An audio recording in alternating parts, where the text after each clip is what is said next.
నమస్కారం. Pen power news కి స్వాగతం. ముందుగా ముఖ్యాంశాలు.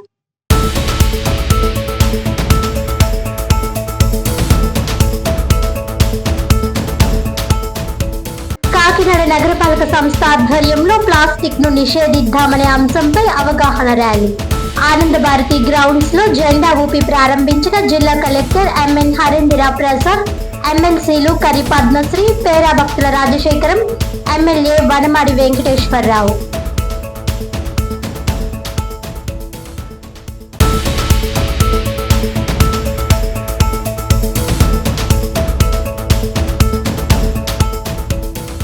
హైదరాబాద్, బెంగళూరు, చెన్నై వంటి మెట్రో నగరాల్లో మాత్రమే అందుబాటులో ఉండే వైద్యం ఇప్పుడు కాకినాడలో. అరుదైన శస్త్రచికిత్సను విజయవంతంగా నిర్వహించిన కాకినాడ మెడికోవర్ ఆసుపత్రి వైద్యులు.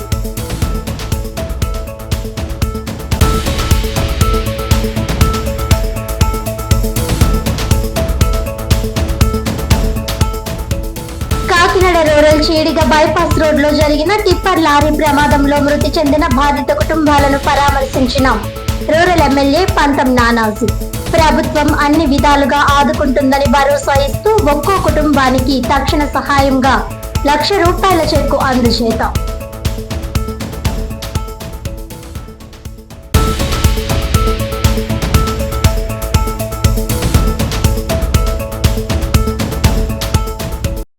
డీటెయిల్స్ చూస్తే, Kakinada rural Cheediga bypass road వద్ద జరిగిన ప్రమాదంలో మృతి చెందిన బాధిత కుటుంబాలను రూరల్ ఎమ్మెల్యే పంతం నానాజీ పరామర్శించారు.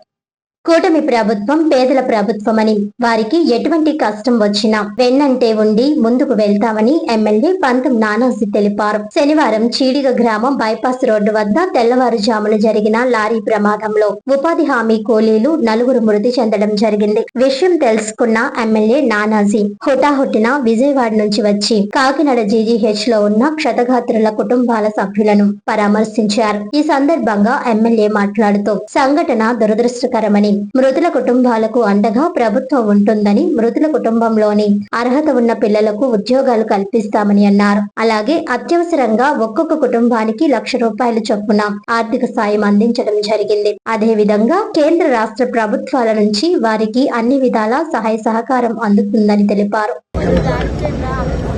ఉదయం 6:30కి చీడిగా బైపాస్ మీద జరిగినటువంటి దుర్ఘటన మీ అందరికీ తెలిసిందే. దీంట్లో 4 కుటుంబాలకు చెందిన వ్యక్తులు మృతి చెందడం, ఇంకో 2 కుటుంబాలకు చెందిన వ్యక్తులు హాస్పిటల్లో తీవ్రమైన గాయాలతో తెలిసింది. వారికి అండగా తక్షణం ప్రభుత్వం చర్యలు తీసుకోవడం జరిగింది. ఇమీడియట్గా ఆర్డీఓని పంపించి మట్టి ఖర్చులు దగ్గరుండి పోస్ట్మార్టం చేయించడం, వైద్యం చేయించి వాళ్ళ దగ్గర వైద్యం చేయించి ఆ కార్యక్రమాలు చేసుకుంటా ఆ తర్వాత ఫర్దర్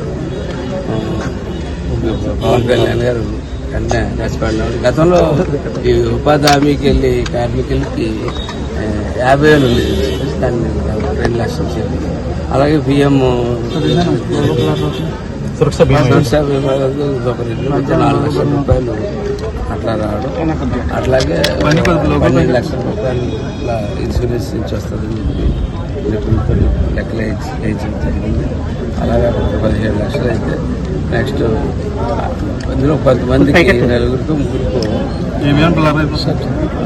పార్టీ సభ్యత్వం ముందు చూపుతోటి కూటమి జనసేన అయితేనేంటి తెలుగుదేశం పార్టీ ముందు చూపించినటువంటి చేసినటువంటి ఇన్సూరెన్స్ దాకా ఒక 5 లక్షల రూపాయలు రావడం జరిగింది. అంతేకాకుండా ఇప్పుడు PD గారు చెప్తా ఉన్నారు, కలెక్టర్ గారిని ప్రేరించి చంద్రబాబు నాయుడు గారు ఆదేశాల ప్రకారం వాళ్ళు ఎవరైనా పిల్లలు ఉద్యోగాలు కుటుంబానికి ఆదుకోవడానికి పిల్లలు కానీ ఇంట్లో వాళ్ళు కానీ ఎవరైనా సరే చదువుకున్న వాళ్ళు ఉంటే వారి క్వాలిఫికేషన్ తగ్గ ఖచ్చితంగా వారికి అవకాశాల నుంచి ఉద్యోగాలు ఇవ్వడం జరుగుతుంది.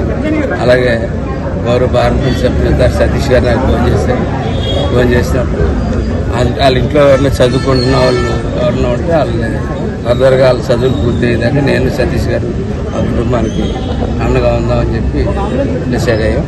అట్లాగా ప్రతి ఒక్క అంశం మీద మా బాధ్యతతో మేము చేస్తా ఉన్నాం. కానీ జరిగిన సంఘటన కొంచెం బాధాకరమైన అంశం. అట్లాగే ఈ వెహికల్స్ మీద దానికి ఏమన్నా ఇబ్బంది, ఏ రకంగా యాక్సిడెంట్ అయింది ఏంటి దాని విచారణ పోలీసు వారు చేస్తూ ఉన్నారు. దానికి తగిన చర్యలు తీసుకుంటా ఉన్నారు. ప్రప్రథమంగా కుటుంబానికి అండగా ఊరంతా వచ్చి నిలబడ్డది. మేమందరూ కూడా వచ్చి నిలబడ్డాం. నేను విజయవాడ నుంచి బయలుదేరి వచ్చాను. అట్లాగే మా అబ్బాయి కూడా పొద్దురించి ఎక్కుతున్నాను. మా నాయకులందరూ కూడా ఇక్కడ దగ్గరుండి క్షేమాలను చూస్తూ ఉన్నారు. ఖచ్చితంగా ఆ కుటుంబాలకి అండగా మేము ఉంటాం అని భరోసా అయితే ఉంటుంది.